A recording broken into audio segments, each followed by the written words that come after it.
Good morning. Good morning. Good morning. I'm going to finish my cough drop. Give me a minute. I've been a little bit under the weather this week.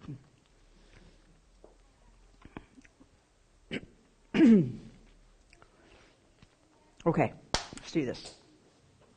So on the fourth week, the final week of the intersection of the human and the divine, and we're viewing it through the lens of the Gospel of Thomas. I'm really happy with the way this month has turned out, actually. It's been a good month.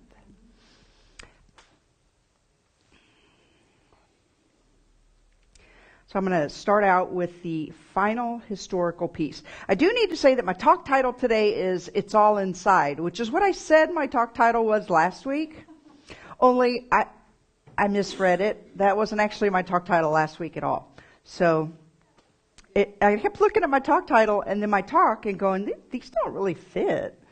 They fit this week. So this week, final week, it's all inside.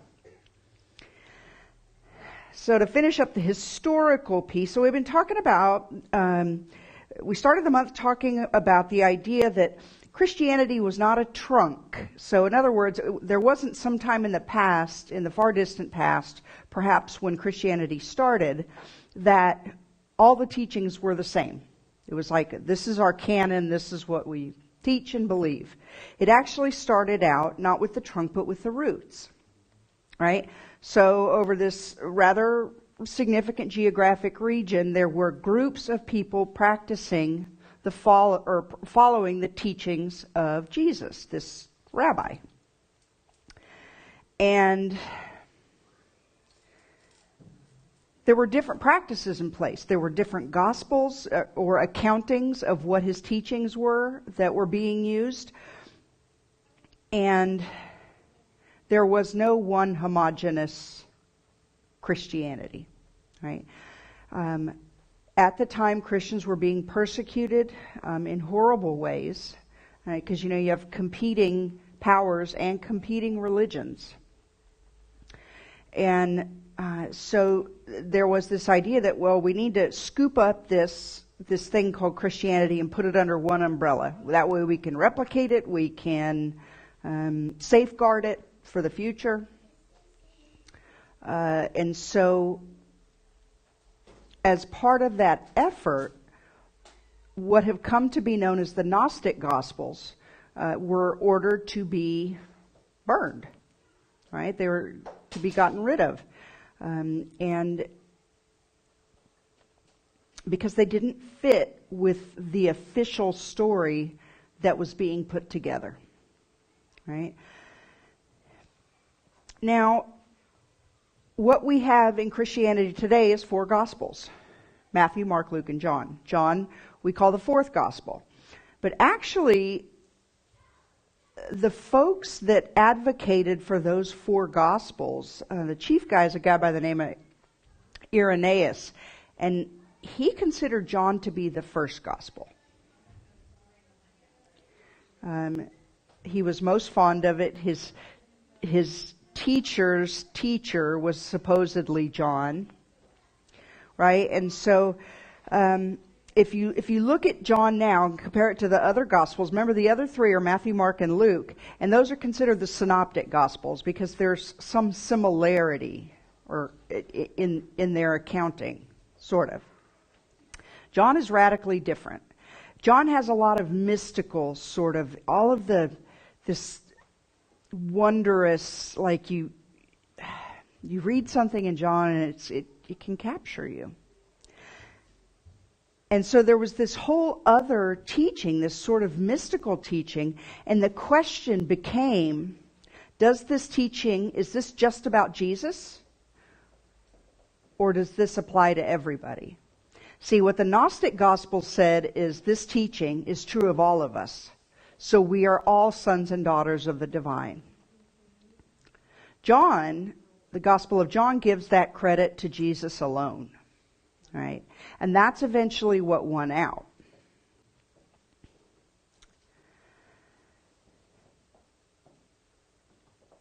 I want to tell you the opening line of the Gospel of Thomas. These are the secret words which the living Jesus spoke, and the twin Didymus Judas Thomas wrote down. These are the words which the living Jesus spoke, and the twin Didymus Judas Thomas wrote them down. Now, if you take that at face value, did Jesus have a twin? Do you have a twin brother named Thomas or Judas? But here's the thing. Didymus means twin. Thomas means twin. So the guy's name is, as it's reported, is actually Twin Judas Twin. But that's not really his name. What I think is that there's a message in there. So the person who wrote what we call the Gospel of Thomas is telling us something right off the bat. And he's telling us that we, at a fundamental level, are the twin of Jesus. In other words, we have the same DNA, we have the same origin, we have the same destiny, we are made of the same stuff.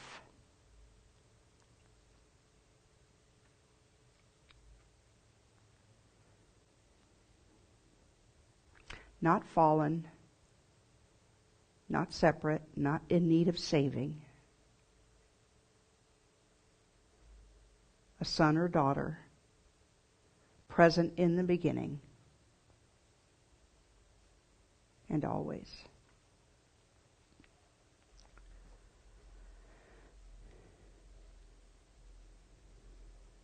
So I'm going to start out today with saying number 6 from the Gospel of Thomas.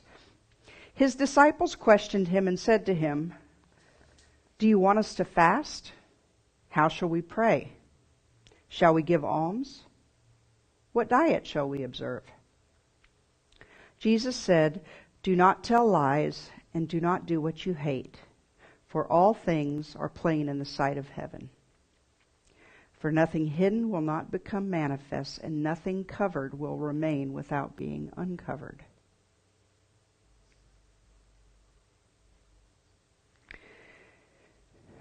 We talked the first week, or maybe it was the second week, about the difference between following the rules and being on your path, right? And how that breaks apart in a religious teaching or in a spiritual teaching. You have the exoteric practices, which are the practices on the surface, the ones that tell you how much to give, what to eat, what to do on Sundays or Fridays. And you have esoteric, which are, you could call them secret teachings, but that implies a certain exclusionary thing that I don't think is true. Let's just say that the esoteric are the inside teachings. And to practice those, you have to actually go inside, right? You have to be... Well, let me just say this. I'm going to read you this Ralph Waldo Emerson quote. He says, "The law of consciousness abides. If anyone imagines that this law is lax, let him keep its commandment one day." See, it's in some ways you can follow some rules. And sometimes it's a little hard, to follow the thou shalts and thou shalt nots. But if you want to be on the internal path,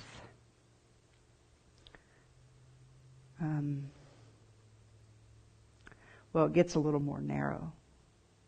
And what happens is, it's not just some rules over here. It's, is this well with my soul? And is this well with where I am on my journey? And what am I called to do or be?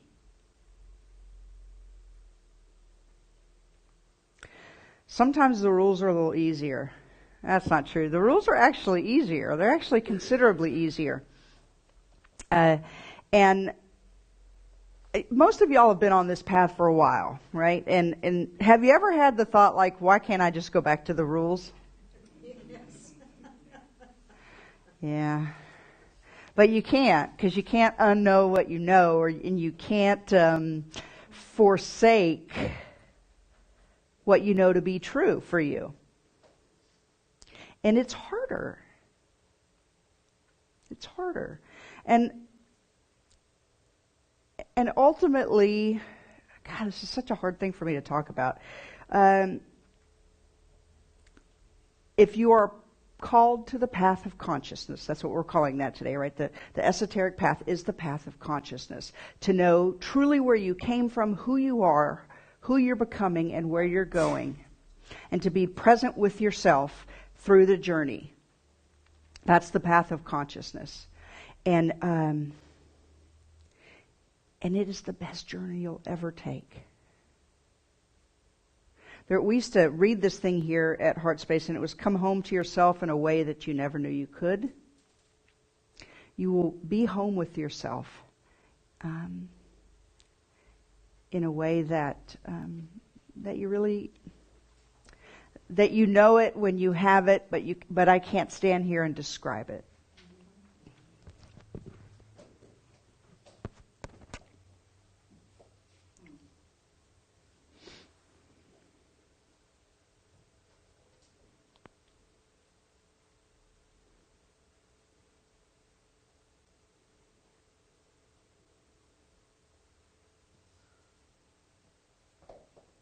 The last can I get everybody to stand up for a minute?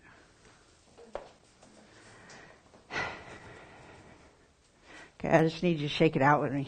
Just shake it out. I'm having a moment. Oh, okay. Thank you.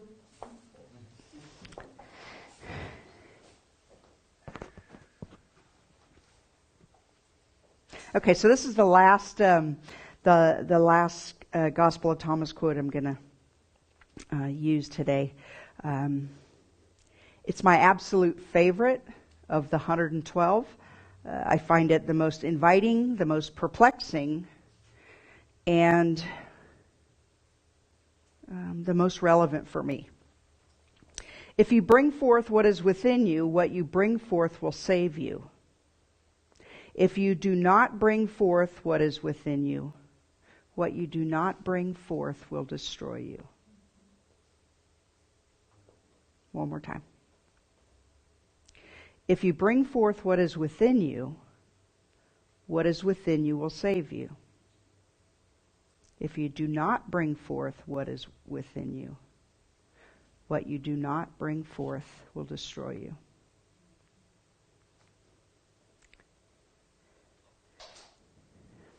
So I take this up in actually two ways, and as I've kind of contemplated it and just sat with it, there are two meanings that seem very, sometimes equally significant.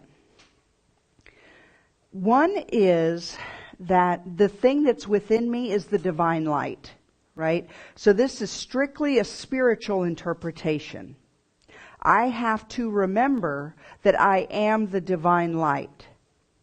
Now, where that becomes significant in its purely absolute sense is that we are all here on this planet for a short time in this form that we're in, right? In this suit, this body that we're inhabiting, that each of us is inhabiting right now. And if we identify only with our earth suit and not with our essence, then we die. Right? There comes a point, at some point in our earthly journey, where we cease to exist. If we remember and know that we are the divine light, we know that this is just a suit, and that which is true and essential about us cannot be destroyed. Does that make sense? So in the one sense, we know in the strictly spiritual or absolute interpretation of this saying, this is a reminder to know that we are co-eternal with God because we are the light. And then there's another, let's call it the psycho-spiritual. I like to use that word, the psycho-spiritual understanding of this saying, number 70. If you bring forth what is within you, what you bring forth will save you. If you do not bring forth what is within you, what you do not bring forth will destroy you.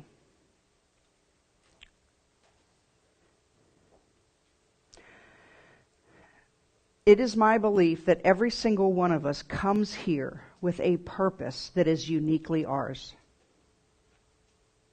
That purpose might morph and change over the course of our lives, but there is that within us that seeks to press itself out into life. And it is, it's the gift that we are. It's the purpose that we are. It's the calling that we have. And it could be some great thing. It could be to be the best mom in the world, or the best massage therapist. It could be the gift of kindness or compassion. You see, it's not like when I say it's a great purpose, it's not that it's necessarily a task that you are to fulfill. But it's some space in consciousness that you are to occupy while you're here. It could be, some people are just compelled to create. We have a couple of people in this room who are incredibly artistic, and that creativity, that type of creativity, it pushes on them. It pushes on them. Personally, me, I wish I had some great destiny. And maybe I do. I think I'm living my great destiny. But mine is not so much a great purpose as the shape of my soul is very particular. The shape of my soul tells me if it's not fun, I'm not going to do it. The shape of my soul tells me that I must continue to grow. The shape of my soul tells me that I am to grow in compassion. Even when it's hard. Especially when it's hard. I'm not going to produce a great painting. I'm not called to politics. I am called to be the presence of fun or playfulness or joy and compassion. If I don't do those things, I destroy myself. And I'm going to use myself as an example here because it's very real to me right now, very fresh and very accessible. I find living in the United States of America right now that I have a lot of judgments about things. And in my frustration and in my judgment, I can be quick to condemn some things right now.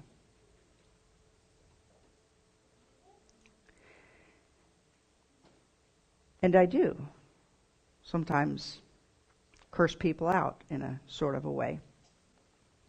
See, what happens for me, though, is then I begin thinking about that person and how they came to be the way that they are, or what brought them to this point on their journey, or what their possible limitations or pains might be, and all of those kinds of things. And that is my own personal journey to bring myself to a place of equanimity and compassion for those people that I am tempted to hate.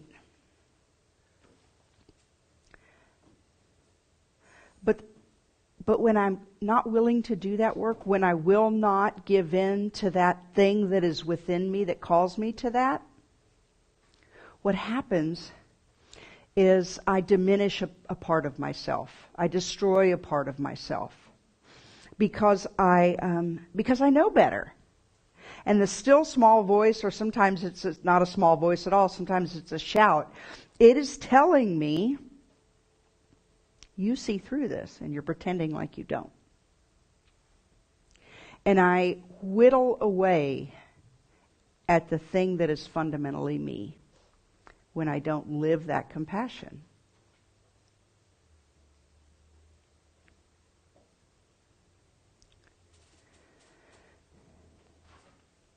This is an Ernest Holmes quote.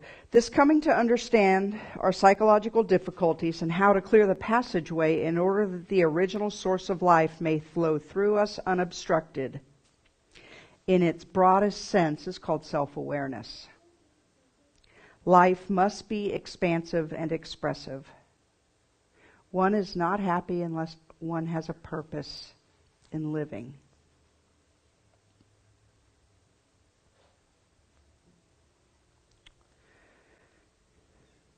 So the question is for each of us, at this time on your life's journey, do you know what's inside you that is seeking to come out? Do you know what's inside you that's seeking to come out?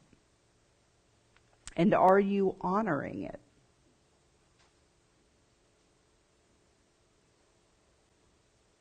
Let's take a minute. I'm going to ask everybody to close their eyes for a second.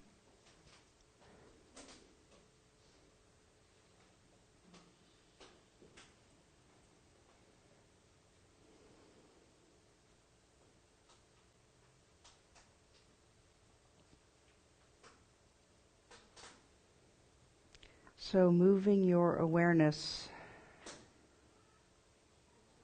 inward.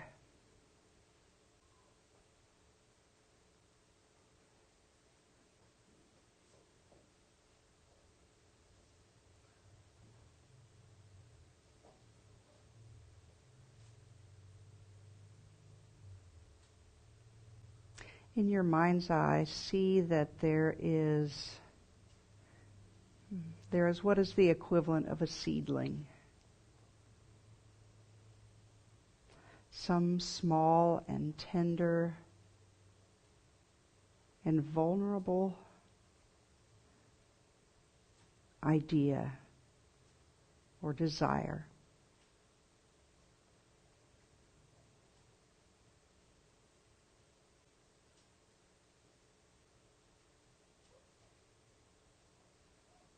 You may know what it is, or it may be nothing but this metaphor right now.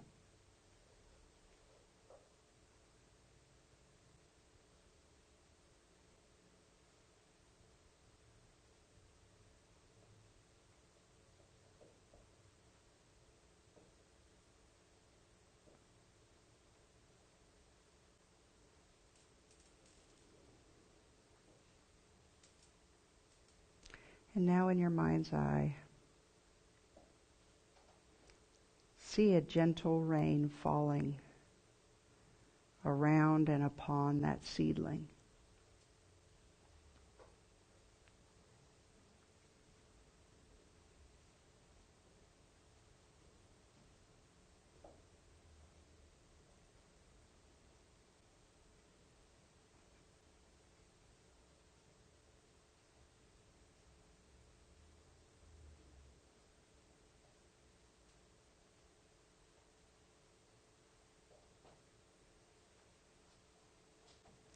And next, see the sun come.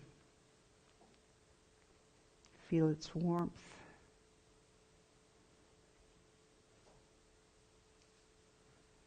See its shadows appear.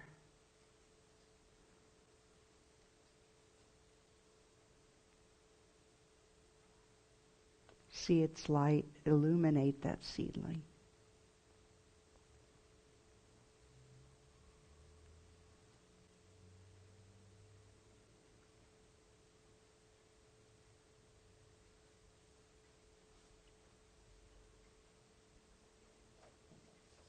And now gently say, you have my permission to grow.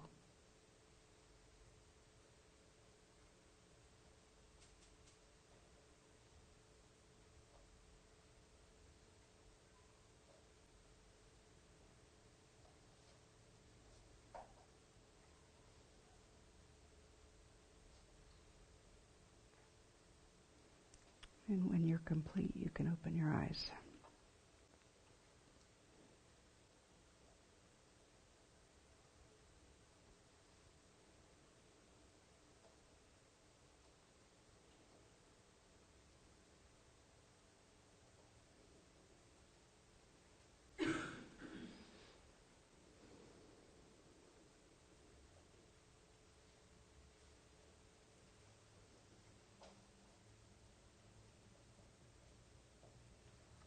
So the last thing I want to say for this day and for this series is that it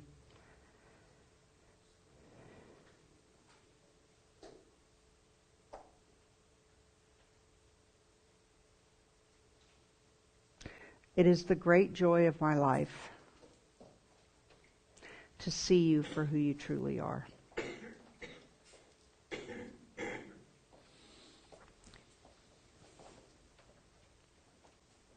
I am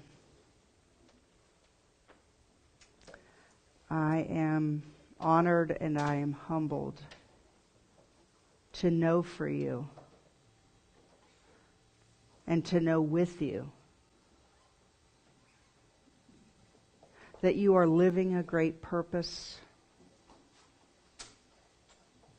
and that you are in a state of growth and that you are already fully, holy, and perfectly there.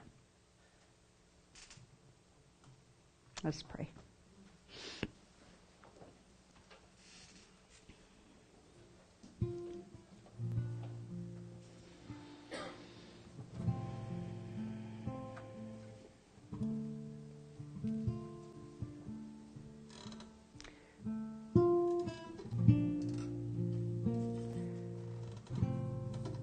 So in the stillness of my heart and in my mind,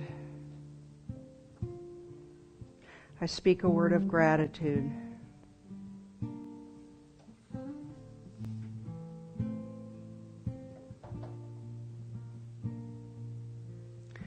I'm grateful that I know the truth, and because I know the truth, I am free. I'm grateful to know that it's all really very simple, and that is that there is one life. That life is the life of God, and that life is my life right now. I know fully and simply that life supports me as it moves through me into its own fuller expression. And I know at this moment that this is true of me, and I know that it is true of everyone in this room. One life, God's life, the life of each of us, living itself fully, wholly, completely, and endlessly right here and now.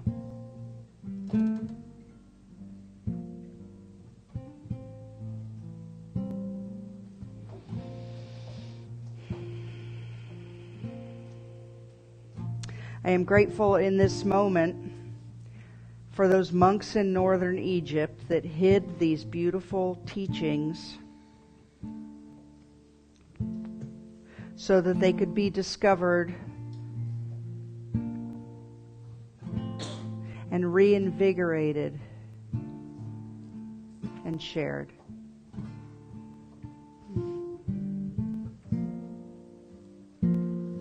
For this and so much more, I am grateful. For this and so much more, I say, I love and I am loved. I breathe and I am breathed. I live and I am lived.